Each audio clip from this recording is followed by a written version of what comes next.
Art Williams has spoken to many business groups throughout the years. The following speech was delivered to the 1987 National Religious Broadcaster Convention and has become a classic example of Art's philosophy on winning in business. It is simply entitled, Do It. Dr. Jerry Falwell, Chancellor of Liberty University, introduces Art Williams. 15 years ago, he was a high school football coach. His wife, Angela, was teaching English in high school. He got an idea, just an idea. And 10 years ago, he turned that idea into a company, a concept, a practical concept. 10 years have passed. 150,000 people work for him now. Last year, he sold $77 billion worth of insurance. This year, $100 billion. That is more than Prudential and New York Life, number 1 and 2, combined in 10 years. He's from Monroe, Georgia. He has the dialect to prove it. He, this year, will sell $100 billion worth of insurance and revenues $2.5 billion. And he's just now beginning to dream, to plan, to go.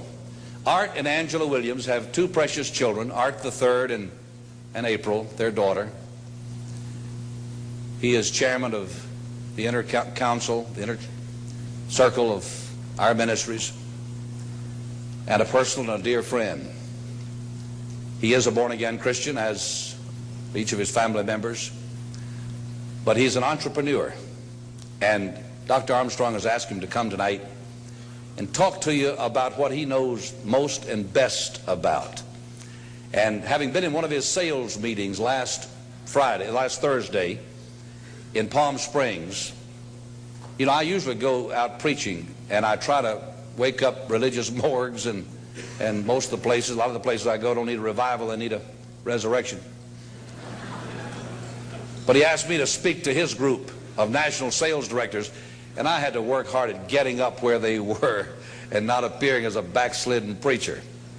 This man, I repeat, is the leading entrepreneur in America and a friend of NRB, and I introduce you to you, Mr. Art Williams.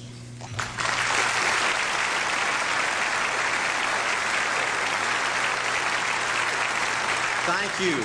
Thank you, Jerry. And I tell you, I don't know if I've been this nervous in a long time. This is the most intimidating thing that I think's ever happened to me. An old dumb South Georgia football coach speaking to a bunch of TV personalities like many of you, many great evangelists in the audience, and who put me between Falwell and Swaggart on the same night just totally blows me away. But I'll try to give it my best shot. I was asked to talk to you about how to win in business. I think it's a good subject for you to think about, because I believe business in America is in a crisis situation today. All you have to do is read the paper and every month see our trade deficit, and it's just a very depressing situation. And to speak to you about how to win in business, there's a lot of obvious things I could talk about. You first have to find a need. You've got to fill a need for a consumer out there. You've got to have a market. You've got to have somebody to sell your product or your service to. You've got to, if you really want to get big and win big, you've got to have a uniqueness. There's got to be something a little bit different from you than all of the competition out there. But by far the most important thing you've got to have to win in business in these United States today is a very unique kind of mental toughness. I believe the difference in winning and losing in the free enterprise system is so small, it's almost too scary to talk about. You can do 99% of the things right in business, and yet if you don't possess what I call that winning edge, that mental toughness, folks, it's impossible to win. I believe the thinking in corporate America has been screwed up over these last 20 or 25 years, and I believe this screwed up kind of thinking started in our big liberal universities today. I believe a college degree in business from most universities today is not worth the paper it's written on. I just had a son graduate from the University of Georgia a few months ago. The reason I think that is because most of these professors in most of these universities today hadn't got enough common sense to get in out of the rain. They don't have any idea what it takes to win out there in the real world. They deal in a bunch of theory. These people have tried to fill up corporate America with this kind of thinking. These are the special people. If you're born rich, if you're born on the right side of the track, they rule you, the privileged class in America. If you're born poor from an average, ordinary background like I came from, they say you're supposed to give up all your big dreams and all your big ambitions and all your big hope. If you have a high IQ, they rule you brilliant. If you have an average IQ like me, they say you ought to drive a truck or be a janitor. Well, bull. That ain't the way. That ain't the way it is, and that ain't the way it ever was. They ain't nobody ever designed a test, nor will they design a test that can measure the heart of a man or a woman. The things that are unique to winning in business in America today are not outside artificial things like IQs, college board scores, college degrees, and stuff like that. The key to winning in these United States is what's inside a person. It's your integrity. It's your people abilities. It's your character. I believe in developing this winning edge. I've got 10 or 12 points that I won't be able to go over with you tonight, but let me just give you a flavor of what I think you've got to do to succeed in these United States. Number one, you've got to get excited. Folks, I don't believe anybody will ever tell you anything more important than this in winning in these United States. 90+% of winning in anything you try to do in America today, you've got to be excited. People in America won't follow or believe in a negative, dull, disillusioned, frustrated, dadgum crybaby. People want people that are positive and excited and enthusiastic and tough. The greatest definition I ever heard, I thought about this 10 million times when I wanted to quit along the way of a winner. This guy said almost everybody in America can stay excited for 2 or 3 months. A few people can stay excited for 2 or 3 years. But a winner will stay excited for 30 years or ever how long it takes to win.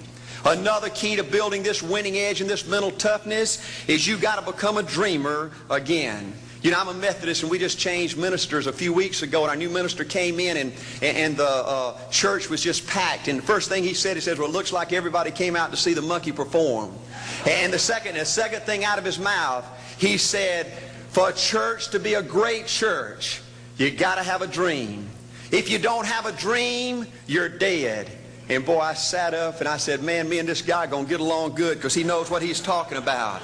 See, folks, I believe in order to win, you got to feel good about yourself. When I was coaching football for 7 years back in Georgia, and I had a paddle in my coaching office, and it was about this thick and this long. And in the fat end, I had little holes bored in it so you could really get some speed and blister their little butt, you know, when they misbehaved. And I had a rule on my football team that if any kid said, I can't, if any football player heard one of my football players said, I can't, he got to bring him in the coach's office and give him 3 licks. And it took me about a month to get all that thinking out of my players every year, you know, and I'd have football players knock on my door at recess and at lunch and after school. And he said, Coach, he said it. Coach, he said it. And I'd make that kid bend over and I'd give that other kid the board. He'd bust him 3 times. And folks, it didn't take long. You couldn't create a word game to get one of my kids to say I can't. Bring it home a little bit more personal. When April and little Art were just this little and could understand words, every time they said I can't, I made them do 3 push-ups. Folks, there ain't nothing you can't do in America if you want to bad enough. Another key in building this winning edge is, folks, you got to stand for something. People in America, the good people in America, are fed up with these dadgum fence sitters and mealy mouths. Corporate America has an especially black eye in business today. Most people in America think you can't find a company. They think you can't find a salesperson that'll tell you like it is and stand behind their word. They think these companies will sell anything, say anything, just to make a sale, just to make a profit. Well, you know what? Folks, if you want to win in the free enterprise system in America today, you got to stand for something. And another point, thank you, is yes, you're going to be controversial. Folks, if you want to win in these United States today, just get ready. You're going to be controversial. The only way not to be controversial is to be average and ordinary. They just call me anything but average and ordinary. Now, I know some of you might say, well, you know, I don't think I like Art Williams. You know, he sounds like an old tough butt to me. Well, folks, I'm telling you, you can be good and tough at the same time. I bet nobody's ever talked to a religious broadcaster like that.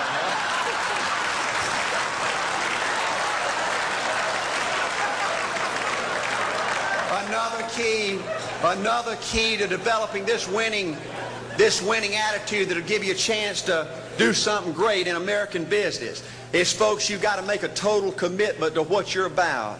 Do you know the American people have lost their toughness? They've lost their ability to make a commitment. See, folks, in trying to win in business, you're just going to have so many false starts. You think you get it going time after time, and you just get knocked back to ground zero, and it's your ability to compete, to pick yourself up off the mat one more time, to go for it one more time, that's going to determine success or failure. You know, we've got a divorce rate in America some 50% right now.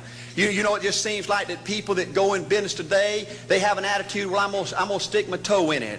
If I start making all this money, get all these promotions, then I'll see this thing through. Well, folks, that's not the way it works. The first step to winning in business in America today is you've got to make a total commitment. Total commitment gives you that little extra ounce of courage you need to fight back through the tough times. Winning in business demands the same kind of commitment that winning in marriage demands. You know, I fell in love with my wife in the 2nd grade. Only girlfriend I ever had. We ran off and got married our freshman year, had both of our children before we left college. We're true business partners in marriage. We go everywhere together.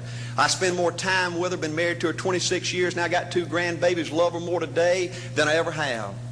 But I don't like her all the time. There's a bunch of times every day that I don't like her. I'm a nut about brushing my teeth. You know, if I can get the toothbrush, I'll brush my teeth 4, 5, 6 times a day. And Angela's always forgetting everything, you know. And she always leaves the cap off the toothpaste, you know. And when I go in there to brush my teeth, the cap's off. It's got that hard little crust around the edge. You know, it just burns me more than I can tell you, you know.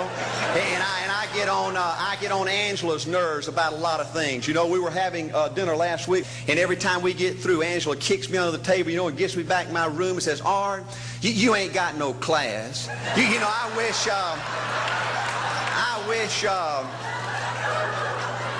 wish, Art, you could learn to eat with your mouth closed, you know. But see, folks, if you want to win in business, everything's not going to work out like you want it to, but you got to be committed. I want to have great kids. I want to have a wonderful relationship. I want to have tremendous grandbabies. Another key in building this winning edge in business is you've got to learn to treat people good. Another thing that these universities pollute America corporations with is this attitude, you better not get to know your employees. You better not become friends or get to know the spouse or the children of your employees, because you might have to fire them, you might have to reassign them. And if you're close friends, you can't manage people in a tough-minded way. Bull. Folks, the only way to manage people and get the most out of people is treat them good. Learn to love them and care about them. Yes, it hurts from time to time, but it's the only way. You know, everybody you work with in business, you've got to look at them and pretend there's a flashing sign on their chest. And everybody's asking you, make me feel special. Make me feel important. Say something good to me. I want to be somebody. Another key of winning in business in America today is, folks, you've got to establish the right kind of priorities. First company I went with 15 years ago was ITT. When I was out there struggling, dying every day, wanting to quit and go back in coaching 1,000 times, my first heroes in this business were vice presidents at ITT making $40,000 or $50,000 a year. And I said, man, if I could ever get to be that kind of person, it'd be a dream come true. I couldn't want any more out of life. A few years later, I earned the right to get promotions to that level and found so many of my heroes in business, their personal lives were a disaster. They were alcoholics and divorced 3 and 4 and 5 times. I just read an article by the author of In Search of Excellence, and I saw where he says, I can't find evidence of any successful business person in America that's not tunnel vision, that just doesn't give everything to business. Folks, I said back then, 15 years ago, that if that's the price you've got to pay to win in business, it's not worth it. 15 years later, a multimillionaire. Folks, I can stand and preach to you that you can't separate your personal life from your business life. God's got to come first. Your family's got to come second, and business has got to come third. And I believe if you have a lousy spiritual life and a lousy personal life, long range, it's going to be devastating to your business. Another thing in building this winning attitude.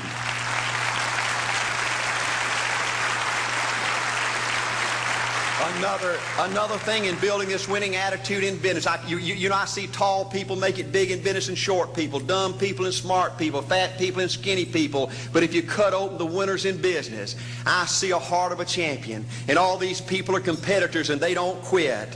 I believe desire and will to win is everything. I don't know why I'm like I am, but my butt's always burning. There's always something say, Art, dadgummit, you're supposed to go for it. Art, dadgummit, you're supposed to be somebody. You're supposed to make a difference with your life. What does the $500,000 a year person do? The $50,000 a year person doesn't do. You look at the outside and study those two individuals, everything seems to be the same. They both are the same sex, they both are the same age, they have the same training, the same positions, the same contract, the same fringe benefits. They both are successful, they work hard, they're good family people, make tough commitments. But what's the difference? What does the $500,000 a year person do? The $50,000 a year person doesn't do. He pays the price and a little bit more. He works hard and a little bit more. He's loyal to the company and a little bit more. He believes in a little bit more. He makes money and a little bit more. He saves money and a little bit more. If you want to win in these United States, you got to be tough and you can't quit. The last thing I'll talk to you about today in building this winning edge is, folks, if you want to win in business, you got to be a leader. Leadership is everything. You show me anything in these United States that win, I'll show you a leader at work. You show me a successful church, Boy Scout troop, club, football team, business, I'll show you something run by a leader. See, I thought at one time in my life you had to be smart to win. I used to have these smart people that dress so pretty and talk so pretty and use these big words. They just intimidated me. And I said, Art, you can't ever be that good. Why don't you just throw in the towel and go on back and coach football for a living? And I found two things out about smart people. I think it's almost impossible for a smart person to win in business in America today. Because I find smart people spend their whole lifetime figuring things out. They're always trying to figure out an easier way and a quicker way. And another thing I found out about smart people is they just don't get around to doing nothing. And see, somebody like Art Williams, everybody said, well, he can't do it. And somebody like that can't do it. But he does it. See, folks, I want you to know almost everybody in America almost does enough to win. They almost get there. They almost are over the hump. They almost have it going. They almost, in everything they do, almost is a way of life to almost everybody in America. But the winners do it. What do? They do whatever it takes to get the job done. They do it and do it and do it and do it and do it until the job gets done. And then they talk about how great it is to be somebody they're proud of. We need leaders in America who can do it. If you want to become somebody, do it. If you want to go in business for yourself, do it. If you want to become financially independent, do it. I hear too much talk in these United States. Everybody can talk a good game. We need people in America who can do it. I go all over this country with A.L. Williams, and I have people say, Art, you can count on me. Wonderful. Just do it. Art, I guarantee you this is my last stop. I'm going to win now. Super duper. Just do it. Art, if I could just have one good month and get the ball going, I know I could make it big. Super. Just do it. Art, if I could just pay off this debt, I could really go. Great. Just do it. Art, if I could just sell my house. Do it. But houses ain't selling. Do it anyway. Art, I'm not making any money. What can I do? You just do it.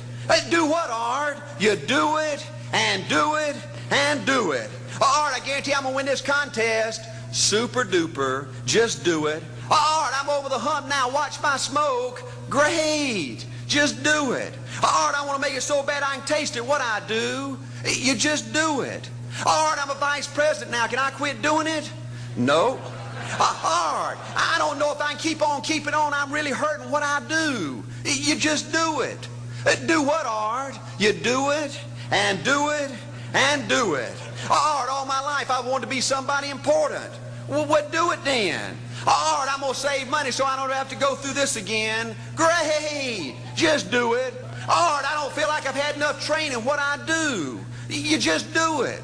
All right, my manager don't give me no help. What I do? You just do it.